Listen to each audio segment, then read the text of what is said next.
தலையிலயும் ஒரு குருவி கூடு உட்கார்ந்த மாதிரியே இருந்தது. பாய்ஸ் ஒரு ஹேர் ஸ்டைல் கூட எனக்கு டிஃப்ரெண்டாவே தெரியல. என்னடா ஒண்ணு கூட நார்மலாவே இல்லையே.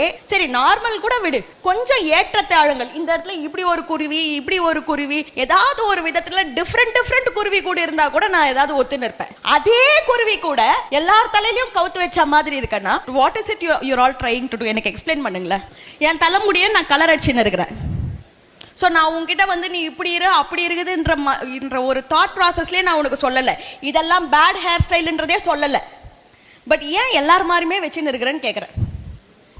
ஏன்னா 5 பேரு அந்த குருவி கூடு உன் ஃப்ரெண்ட்ஸ் தலையில இருக்கிறப்போ உன்னால நார்மலா இருக்கிற அளவுக்கு உனக்கு கேரக்டர் ஸ்ட்ரென்த் இல்ல. அவன் லூசா சுத்தினா நீ அந்த லூசு ஜோதியில போயிட்டு ஐக்கியமாவாத வரைக்கும் உனக்கு ஏதோ ஒரு இதுவா இருக்கு. அது நம்மளோட தன்மை. சுத்தி இருக்கிறவங்க எப்படி இருக்கிறாங்களோ அப்படியே இருக்கணும். ஆனா நீ அந்த தன்மையில இருக்கிற வரைக்கும் ஒரு ஆடாதான் வாழ்க்கைய வாழ்விய தவிர உன்னோட சுய பர்சனாலிட்டியில நீ